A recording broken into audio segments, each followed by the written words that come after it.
सृष्टि करती है कि नहीं करती।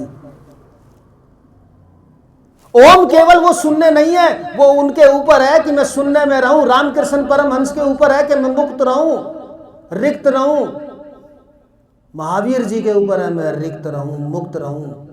पर बुद्ध कह रहे हैं मैं तब तक शून्य में रहूं, तब तक जीरो रहूं जब तक मेरी इच्छा, और बाद में मैं मैत्रेय रूप में आऊंगा। कृष्ण जी के ऊपर है कि मैं क्षीरोदक्षाय विष्णु में, समुद्र में सोया रहूं, योग निद्रा में सोया रहूं, योग निद्रा कर्णोदक में, अपने ही कर्णोदक में सोया रहूं। पर जब सृष्टि की रचना करनी होगी तो नाभि से ब्रह्मा आएंगे। बात चल रही थी कि जो ब्रह्मा है वो 4 मुख वाले, 6 मुख वाले, +6 +8 +10 है। तो इधर का जो पाला है, इधर का जो बैलेंस है वो होगा कि नहीं होगा? वो कि भी होगा। अगर +4 इधर है तो -4 -4 इधर, -6 ब्रह्मा विष्णु महेश है तो इधर जमा के 6 हैं, और वो 6 मुख वाले ब्रह्मा विष्णु और महेश हैं, तो इधर घटा के 6 होंगे। अगर पहाड़ है तो खाई होगी, अगर दिन है तो रात होगी, अगर पाप है तो पुण्य होगा। पुण्य तो होगा ही ये, क्योंकि ना तो ये जीरो हैं, ना तो ये कर्णोदक हैं, ना ये एक का अंक भी महत्व रखता है सृष्टि में, ना ये एकत्व है, वननेस ऑफ गॉड है, इन्फिनिटी है, सृष्टि है। तो बात चल रही है कि अगर खाई है तो पहाड़ होगा, रात है तो दिन होगा। अगर +4 ब्रह्मा विष्णु महेश हैं, +4 मुख वाले ब्रह्मा, और उनके साथ विष्णु महेश होंगे तो -4 होगा, +6 होगा तो -6, जीरो के इधर। यहां तक बात समझ में आ गई? अब ये बता दो, यहां तक का तो तुम्हें समझा दिया। अगर उस मुफ्ती को समझना है तो, जो कह रहा था कि एविल होता है, शैतान भगवान ने बनाया, उसी के ऊपर चर्चा चल रही है ना। यहां एक जनी बैठी हुई थी, चली गई उठ करके, वरना हो जाता आर्या पार।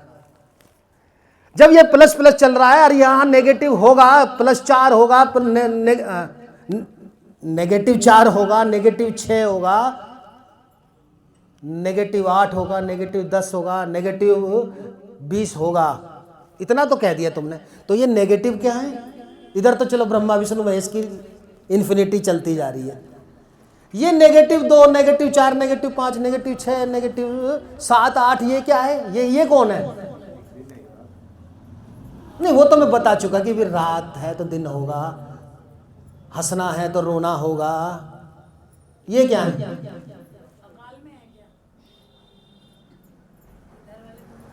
ये वाला प्रश्न तुम्हारे पे छोड़ रहा हूं, छोड़ दूं तुम्हारे पे या बता दूं? अरे भाई, ब्रह्मा जहां होते हैं वहीं विष्णु और शंकर जी होते हैं। ये कभी मत सोच लेना कि ब्रह्मा अलग है, विष्णु अलग है और शंकर अलग है। ए विभक्तम चे भूतेषु विभक्तिमेव चे स्थितम भूत भद्र चे तजगेयम ग्रसस्नु प्रभा विष्णु चे। अध्याय 13 श्लोक 17। ए विभक्तम, मुझे ये मत समझ लेना, मुझे ये मत समझ लेना कृष्ण जी यानी कि विष्णु गीता में कह रहे हैं कि मैं उससे अलग हूं, उससे अलग हूं, उससे अलग हूं। नहीं, ये एक ही है। तुमने हर एक कण को तोड़ते तोड़ते के लास्ट कण पे गए तो वहां 3 जने मिले, न्यूट्रॉन, इलेक्ट्रॉन और। तुम अगर अलग करना चाहोगे तो वो एग्जिस्ट करेंगे ही नहीं, सृष्टि बनेगी ही नहीं। 3 का होना जरूरी है भाई। हंसासन गरुड़ासन वृषवान साजे, यहां तक तो सब अलग अलग चल रहे हैं, पर करके मध्य कमंडल, चक्र त्रिशूल धरता, पर्णवाक्षर के मध्य ये तीनों एका।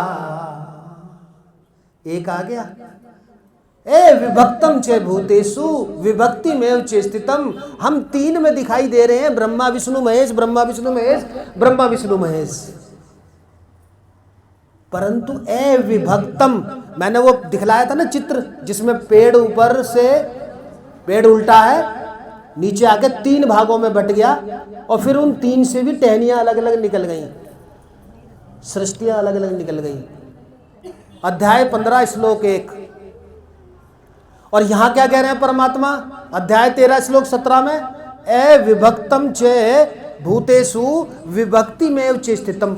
हम दिखाई दे रहे हैं विभक्त विभक्त, पर क्या है सब? भूत भद्र च तजगेयम, वो ही पैदा करने वाला एक। तजगेयम, उसको जानो। भूतभद्र पैदा करने वाला। ग्रसिष्णु, ग्रसिष्णु जिसको तुम बोलते हैं संहार करता, जग करता जग हरता, और मैं उसको क्या बोलता हूं? धारण करता। शंकर जी को मैंने क्या बोला? और यहां क्या कह रहे? ग्रसिष्णु, जो सबको सक कर ले, सबको अपने में स्थान दे दे, वो शंकर वाले शिव। प्रभा विष्णु, पैदा करने वाला, पालने वाला। भूतभद्र, प्रभा विष्णु का मतलब क्षीरोदक विष्णु। समझ में आ गया? हम अलग अलग दिख रहे हैं, जहां ब्रह्मा होगा वहां विष्णु महेश तो होगा महाराज। मैं तो कह रहा हूं ये इधर वाला जो -1, -2, -4, -8 ये जा रहे हैं, ये कौन है? मुफ्ती को जवाब देना है तो इतना आना चाहिए कि इधर की तरफ क्या है। चलो इतने सोचो, इतने इनका प्रश्न का जवाब दे दूं। सारिका गोयल ने प्रश्न किया है कि गुरुजी मुक्तियां कौन सी होती हैं? इतना टाइम दे रहा हूं, ध्यान कर लेना, तुम्हें बताना कि इधर की तरफ कौन है। मुफ्ती को अभी मैं छोड़ नहीं रहा हूं, अभी पहले इस पर आ जाते हैं, नहीं तो ये रह जाएगा फिर पिछली बार की तरह। नित्य मुक्ति, नैमित्तिक मुक्ति, प्राकृतिक मुक्ति गुरुजी क्या है, शिव मुक्ति क्या है? ये माइक पकड़ेगा कोई?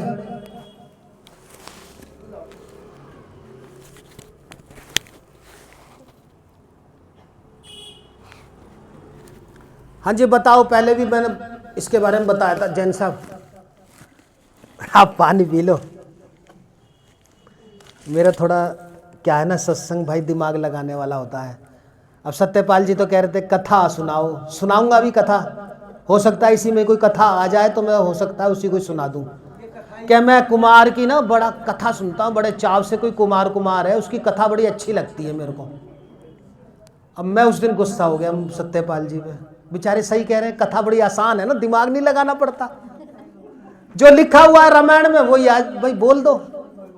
हाँ, जो रामचरितमानस में लिखा है वही बोल दो। तो वो कह रहे हैं बेचारे भी कुमार है, बड़े स्टाइल में वो कथा कहता है, तो मेरे को वो बड़ी अच्छी लगती है। गुरुजी आप वो सुनाया करो। मैं कहा भाई देख लो,